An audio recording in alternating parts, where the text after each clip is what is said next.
What's happening, guys? My name is Adam, aka Speedy Spectrum, and I'm on top of the world! But seriously, welcome back to Let's Play and Dub The Legend of Zelda Link's Awakening for the Switch. In the last episode, we explored Turtle Rock, the final dungeon of the game. Well, excluding the final dungeon, that is. In any case, we made some pretty good progress, explored nearly half of the dungeon. And in this episode, we are going to go through the remainder of Turtle Rock. Oh, by the way, we also collected the very last piece of heart in the entire game. And man, does that feel good. From this warp point, right over here, which is also the last warp point in the game, we are going to enter this cave. This takes us back into Turtle Rock. But more importantly, it takes us back to the room where the Dodongo snakes were, or are. Remember the owl statue's words. In order to open the treasure chest, we must destroy the monsters from a higher vantage point. Or it said something along those lines. Nevertheless, we need to toss bombs into the Dodongo snake's mouths from here because this is where the chest will spawn. The process for defeating them remains the same. Make sure you don't throw the bombs in their path because otherwise they will turn the other way. Once again, it takes 3 bombs to get rid of a snake. 1 down, 1 to go. I have plenty of bombs on hand, so I'm not too worried. And of course you decided to turn the other way, you jerk. Make sure to use the entire area to your advantage. Don't go throwing bombs down randomly. You have to be a little more intelligent with your throws this time. And there we have it! Both Dodongo snakes defeated. And just as I said, the treasure chest spawns on the upper vantage point. And inside said treasure chest is a small key. That will prove most useful because we have to unlock quite a few doors and blocks in this video. Alright, we're going to make our way back to the entrance of the dungeon. And I want to briefly check my map. As you can see, we still have a good portion of the dungeon that is yet to be explored. So here's the deal. We're going to hop across the lava, defeat the Zolls, go through the door, and head left, because there is a nearby chest that we can collect. Unfortunately, we have to defeat a Vire and 2 ropes. Die! I forgot, these guys are pretty resilient. You might want to consider button mashing. Wow! They swooped at me and knocked me into the lava. Man, that Vire was a jerk with a capital J. I'm sorry, but that was unnecessarily cruel. Now, where was I? Ah, yes, the treasure chest. Hook shot across. Open, and collect a purple rupee. Very nice indeed. I know I've been saying that a lot, but it is very nice. Okay, we have an interesting puzzle here. First, let's get rid of both of these sparks, because I need to replenish my health after that dip in the lava that I took. What does the owl statue have to say? If the statue looks strange, shoot it with the bow. Now, you do indeed want to shoot it with an arrow, but if you try and shoot it from here, nothing happens. Instead, you need to stand on this pedestal, turn, and then I said turn and then shoot. Very good. Make sure you hit the eye. That's kind of important. As a general rule of thumb, if there are eyes in a Zelda game, generally you should shoot them. That's either a weak point or it's a means to solve a puzzle. Have I ever thanked the remake for incorporating the use of reflecting beams to disable BMOS? Because, dear God, they were annoying in the classic games. You couldn't do anything to them. Alright, there's our second small key of the video.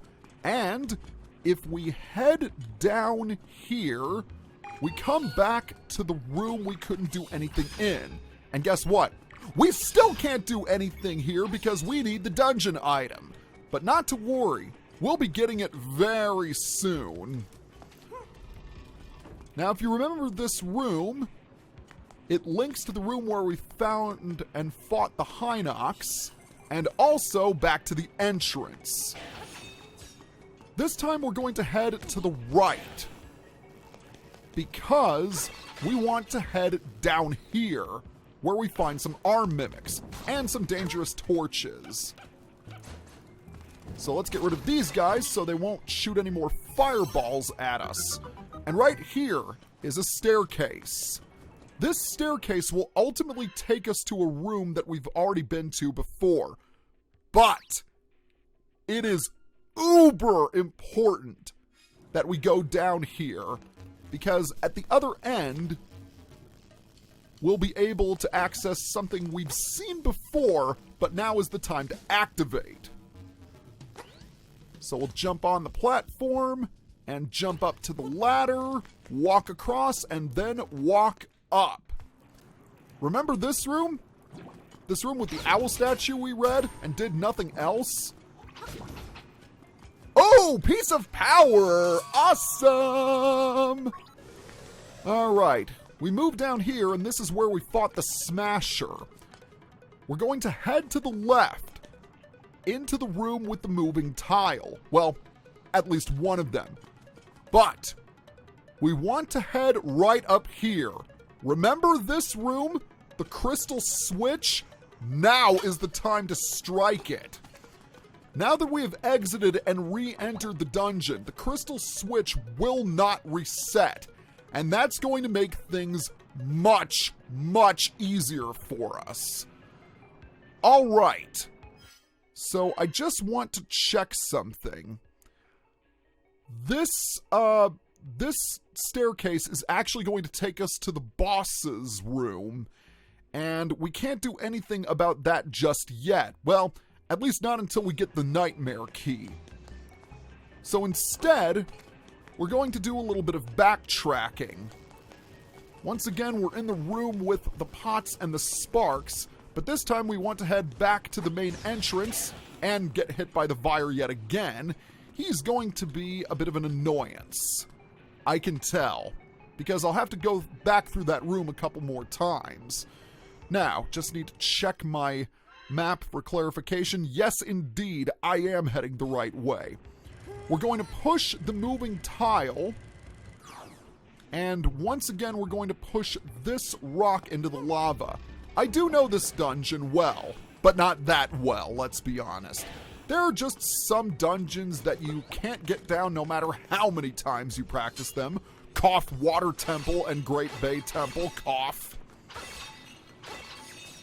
I know a lot of gamers who played this game thought that it was impossible because they were missing one key, and they thought they believed that they couldn't make any more progress because they had used up all of the keys prematurely, leaving them with no way through the dungeon. The same can also be said for the Water Temple. Oh yeah, I can't tell you how many players reset the Water Temple because they believed they didn't have enough keys to get through it. Of course, that is now revealed to be false. Alright, take a look at the floor pattern here. You will notice that there is an arrow pointing to the left wall. That is because this wall is indeed bombable. Alright, we're going to head to the left. And we're in a dark, spooky room, but not really. You'll want to make sure that you have 3 keys before you enter this room, because this key, or rather this block up here, is going to lead us to the mini-boss. And by extension, the dungeon item. Now right here, we have 2 more bombable walls. One down there, and one right here. This will make it easier in case we need to go back here, and we really won't, so they're kind of pointless. But maybe not. Alright, let's just unlock this block. And now, we're going to get our hook shot out. And hook shot across. Unlock the block, and we've made it to the all-important staircase. Once again, before you head down this staircase, make sure you hit the crystal switch. You don't want to do all that backtracking for nothing. Alright, let's jump up and preferably avoid the potaboos. Nearly got my hat burned there. Alright, the platforms are indeed down. So when you are ready, hop down the ledge and encounter the true mini-boss of Turtle Rock, Blano, a penguin with boxing gloves. This guy can be a little annoying if you don't know how to take him on. You might want to consider having your shield up. Now, when he does a big punch, that is the time to strike, when he's winding up. Oh, that hurt. If he hits you with that uppercut, he's going to send you back to the room before. And you'll have to start the battle over. But believe it or not, this was a lot more annoying in the classic game because when he hit you with that uppercut, he would send you all the way back to the entrance of the dungeon. So it was much more annoying. You need to hit him on the side or the back because he'll block it with his gloves if you attack him from the front. Blano can be difficult, but once you get the pattern down, or once you predict his moves, he's not all that difficult. And the portal has been revealed because Blano is the true mini-boss of the dungeon. And now that he's defeated, it is time to grab our prize. And oh, what a marvelous prize it is! You got the magic rod! Now you can burn things! Burn it all down! Fun fact, in the classic games, when you obtain the magic rod, it said burn baby burn, which I thought was much cooler. The magic rod is easily one of the strongest weapons in the game. Top 3 at the very least, right on par with the level 2 sword and the boomerang. I think it's actually stronger than the level 2 sword, or the covalent sword as it's referred to in this game. But with the magic rod, you can shoot fireballs. I think this might be a reference to the fire rod in A Link to the Past. But for some bizarre reason, they just decided to call it the magic rod. Alright, with the magic rod in our possession, we can go back to some of the dark rooms we encountered previously and light them up again.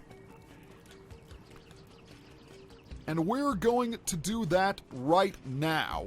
So, we're going to move this block. And we are going to head up here and then down again. Convoluted, I know, but there is a reason. We'll need to go back to some rooms that we were in previously because there's one more key that we need to find, aside from the nightmare key, of course. So we're going to head to the left, we're going to head up, and then left again past the room where we fought the Hinox or the Hinox, however you would like to pronounce it. Alright, moving on up, with some lag to boot, I might add. Right here, this room that we have traveled through so much, we can now do something about it. Alright, let's fire the magic rod to light one torch. And another. And there we have it. Open the chest and grab a small key. The last small key in the dungeon. Very good. with the small key in tow, let's take one quick look at the map. There are only 2 areas that we have yet to explore. The front left flipper and the head where the boss is. And thankfully, both staircases are relatively close by. We're getting close to the end of the dungeon. And, I gotta say, I'm kind of sad that this project is almost ending because I've had a blast playing this game, and all of the actors had such a fun time recording their lines. I know I say this about every play and dub I do, but it's just so much fun. That's what it all comes down to. Now right here we have some ice blocks. Brr, this is a block of solid ice. It's very cold. Yeah, that message appeared once too often in the classic games. But with the magic rod, you can melt the ice. But that is not the row of ice blocks I wanted to melt. Jump up, then fire. So now we can hop up to the other side. Most excellent indeed. And this is why we needed the small key, because now we can unlock this door where we encounter Q-Ball yet again. Or is he known as the fire cephalopod this time? I'm not sure. Once again, you need to wait until he exposes his backside. Jump over him and then strike, and I did a pretty poor job of it right there. This time around, he will change direction more often. So, be on the lookout. Oh, and don't fall into the lava, because that would be bad. Ow! Come on, jerk. Alright, let's try this one more time. He should not take that many hits, because we are technically powered up. Alright, come on over, buddy. There we have it! Fried octopus, anyone? How an octopus could survive a lava climate is beyond me, but I don't have time to think about that right now. Okay, we've got a pretty tough moving tile puzzle. Make sure you cover that area in between the torches. You can do this in a variety of ways, and I just screwed up. So I will exit and re-enter. Let's try that again.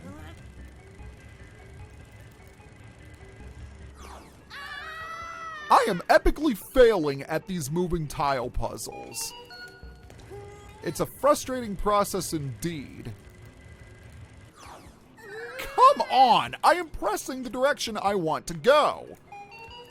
Alright, let's try this again. Ugh, come on! I keep failing at the same hurdle! What is wrong with me? Alright, let's try it like this instead.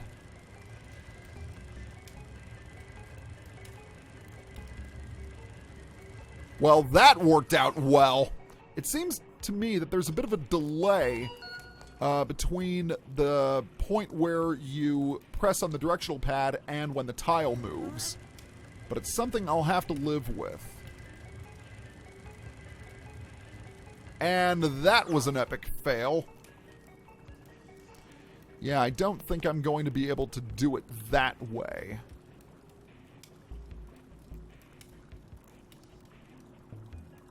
Or can I? Okay, I think I know what I need to do here. Alright, I'll just need to concentrate. Wow, that was terrific! Alright, let's try this.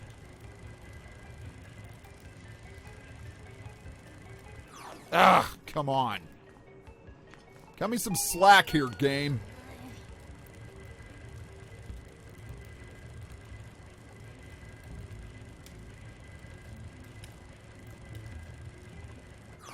Never mind. There was no way I was going to complete that anyway. Oh, come on! What is wrong with me? Why can't I finish this stupid puzzle?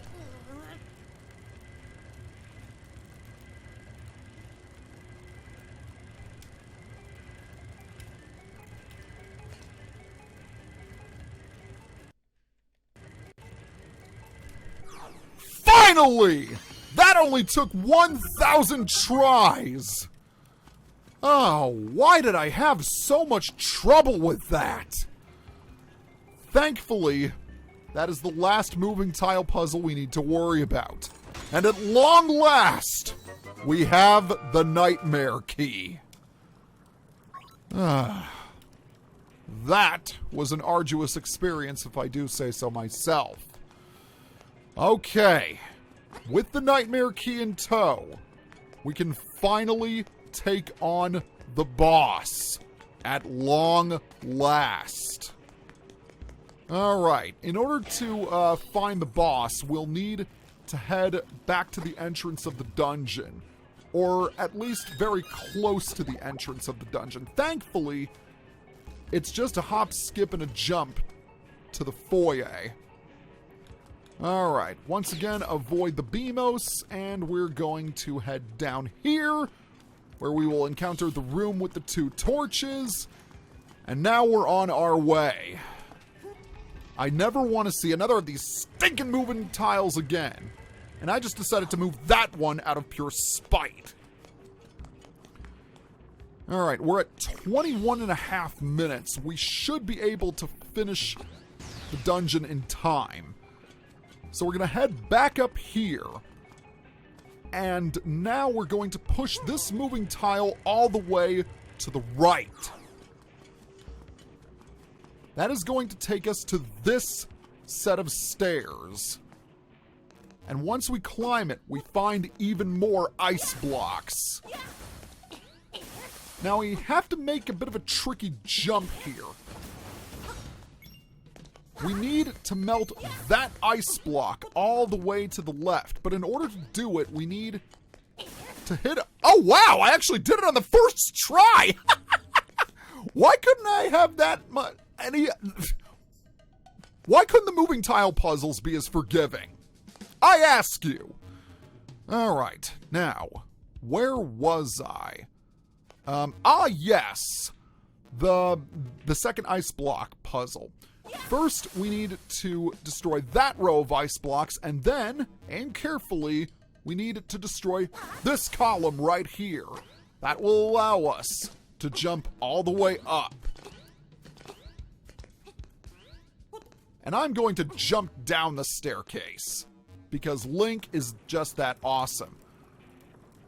All right, we made it.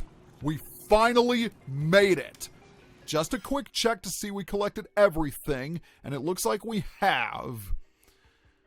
So when you are ready, equip the magic rod and head through the boss door.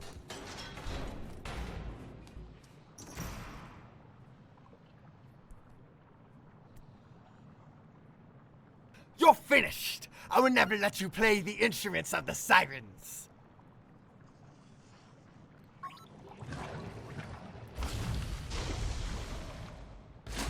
Here he is, Hothead! To defeat Hothead, you need to fight fire with fire. Ipso facto, use the magic rod. Now, Hothead will splash in and out of his pool and drop fireballs in the process. They aren't very damaging in this game, but if you're playing the classic game, they hurt a lot. They take away 4 hearts worth of damage. Basically, you just need to spam the magic rod. That's all there is to it. And once his little flame shield is gone, that's the time to strike. Okay, he's shed his shell and has revealed his true form, which means he's low on HP. He's also a bit faster. You don't have a lot of room to maneuver, so be sure you dodge those fireballs, as they're quicker than you think they are. And there we have it! We've done it! Why did you come here? If it weren't for you, nothing would have to change. You cannot wake the windfish. Remember, you two are in the tree.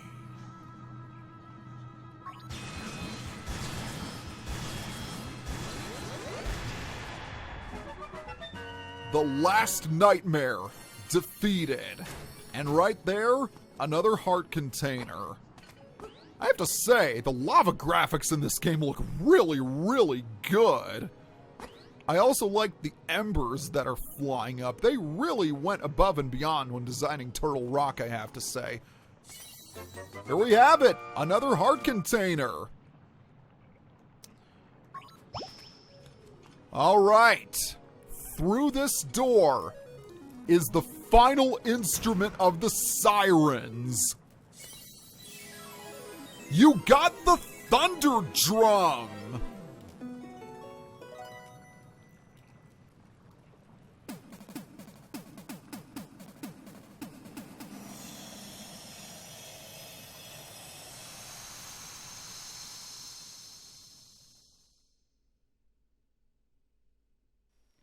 Egg.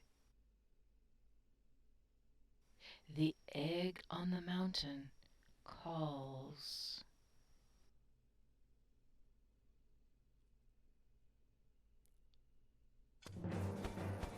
We've done it. We have successfully retrieved all 8 instruments. And now there is only one thing left for us to do, and that is climb Mount Tamaronk and enter the windfish's egg in order to wake him. But we're not going to do that. Instead, we're just going to head back to my village. Now that we have cleared another dungeon, there is yet another figure for us to purchase in the trendy game. So I want to take care of that before anything. Or should I say, take care of it before I end the video.